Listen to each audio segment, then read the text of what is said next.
Oh mon Dieu. Oh mon Dieu. Mais je suis énervé. Mais comme je l'ai rarement été. Et je suis désolé. Chelsea a fait un grand match. Rien à dire.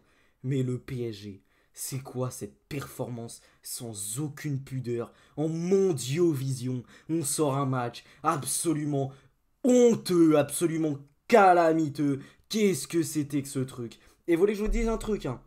Alors oui, il y a la fatigue qui rentre en jeu. Oui, les joueurs ont joué beaucoup trop de matchs. Oui, il y a une fatigue physique et mentale. Mais je vous jure que ce soir, il n'y avait aucune envie. Je ne sais pas si c'est de l'excès de confiance, si c'est un manque d'envie, mais j'ai l'impression que les joueurs, ils en avaient rien à faire. J'ai l'impression que les joueurs, c'était le cadet de leurs soucis. J'ai l'impression qu'ils ont joué comme si Chelsea, c'était une équipe de petits. Et ok, Chelsea, c'est peut-être pas la meilleure équipe d'Angleterre, mais t'affronter le vainqueur de l'Europa Conference League, que ce soit une compétition de zinzin ou pas, t'affronter un vainqueur de Coupe d'Europe. Comment, en affrontant un vainqueur de Coupe d'Europe, tu te dis, je vais sortir cette performance absolument calamiteuse, c'est absolument honteux. Et Ousmane Dembélé, je t'adore mon gars, mais ce match-là, il te donne pas le ballon d'or, je l'affirme haut et fort. Et les gars, notre prochain match, il est le 13 août. Il est dans un mois tout rond. Mais je veux que le 13 août, face à Tottenham, mais vous mettez pas un 3-0, vous mettez pas un 4-0, vous mettez un 6-0 minimum pour montrer qui on est. Parce que là, c'est un quintuplé qui s'envole.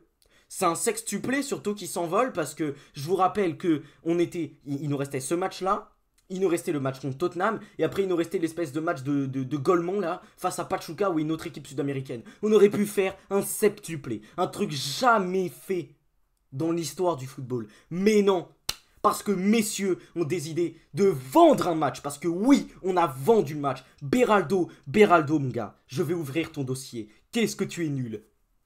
Mais on va parler d'autres joueurs qui m'ont terriblement déçu ce soir. Mais juste avant, regardons un peu les statistiques. Déjà, sur la première, mais sur les premières minutes, on se fait matraquer. Pendant les 12 premières minutes, on se fait matraquer. Ensuite, vas-y, le PSG commence à remettre un peu le pied sur le ballon, ça va. Et ensuite, on prend but de Palmer.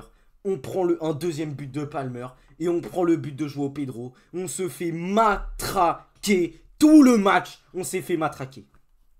Et ensuite, eh ben on essaie de remettre le pied sur le ballon. Ah bah oui, messieurs jouent à la baballe, messieurs en ont rien à faire, parce qu'on va dire les termes. Non mais regardez un peu, 66% de possession, c'est très bien les gars, magnifique. Vous mettez le pied sur le ballon, mais au moment où ça importe, vous touchez pas une seule fois la balle. Votre pressing, il était à contre-temps. La défense, elle est honteuse. Aucune agressivité, aucun pressing. Dans le dos, tu te fais massacrer. C'est n'importe quoi. Dès que t'as un attaquant qui joue des duels physiques comme Joao Pedro, tu te fais matraquer. Et de toute façon, Joao Pedro, je l'avais dit, je le voulais absolument au Paris Saint-Germain. Et bah voilà maintenant. Maintenant, je vous le dis, j'avais raison. Parce que dans la vidéo l'année dernière, je vous avais dit que c'était un joueur de fou. Vous m'aviez dit non, il vient de Brighton, n'importe quoi. Bah voilà, il vous a prouvé maintenant. Il vous a prouvé maintenant que c'était un joueur de malade.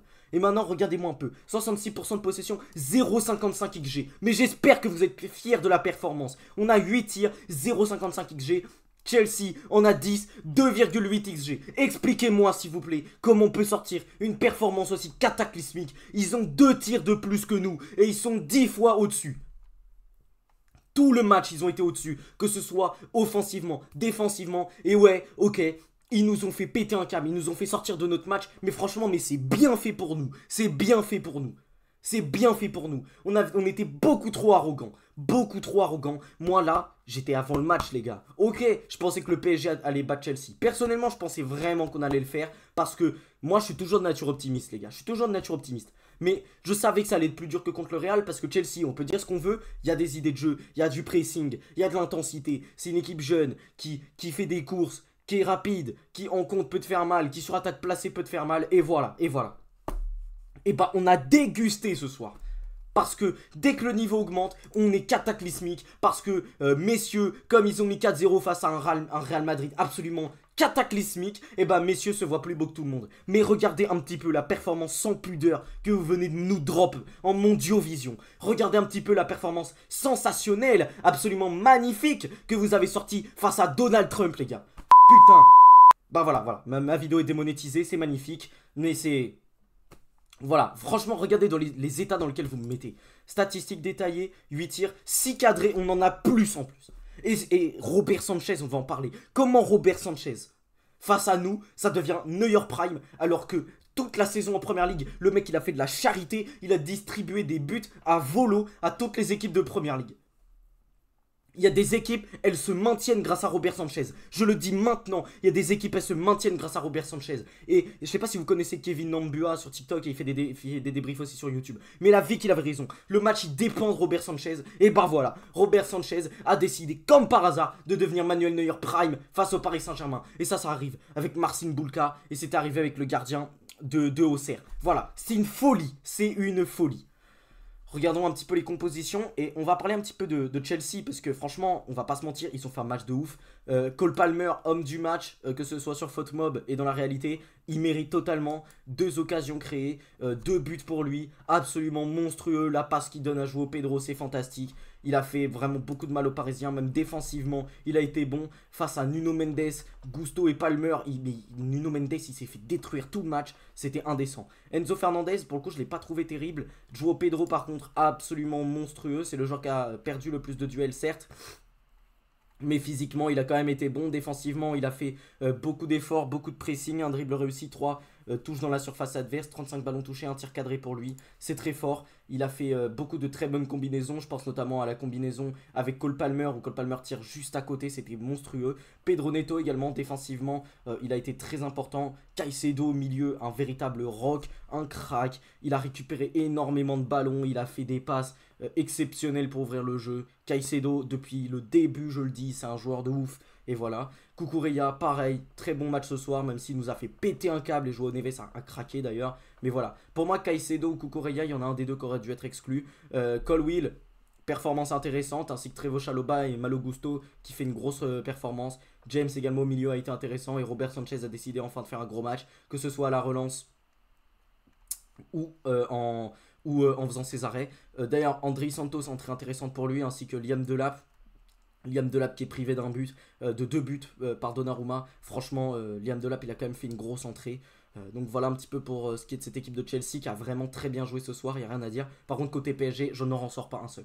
Pour moi, il n'y a que João Neves et Fabian Ruiz que je ressors. C'est les deux qui se sont battus. Et allez, Donnarumma, parce que concrètement sur les buts, il n'y peut pas grand chose. Et voilà, il fait quand même 2 arrêts absolument monumentaux face à Liam Delap. Désiré Doué, je ne l'ai vraiment pas trouvé terrible. Dembélé, pas vu du match. Kvaratskhelia, catastrophique. João Neves, excusez-moi. Alors oui, il a mis beaucoup d'intensité, mais au final, il prend un carton rouge complètement idiot. Mais bon, c'est la fin de match, on avait perdu de toute façon. Vitinha a fait ce qu'il a pu, mais il a quand même eu beaucoup de pertes de balles, beaucoup d'imprécisions. Maintenant, c'est quand même l'un des rares qui s'est un petit peu battu avec Fabian Ruiz, qui s'est vraiment battu également sur le côté gauche lorsque Nuno Mendes faisait absolument n'importe quoi. Nuno Mendes faut vraiment qu'il prenne 2 semaines de vacances, parce que là, le mec, il était littéralement aux Bahamas face à Malo Gusto et Palmer. Frérot, prend des vacances, ainsi que Beraldo, et quitte mon club, Beraldo, mais qu'est-ce que t'es nul.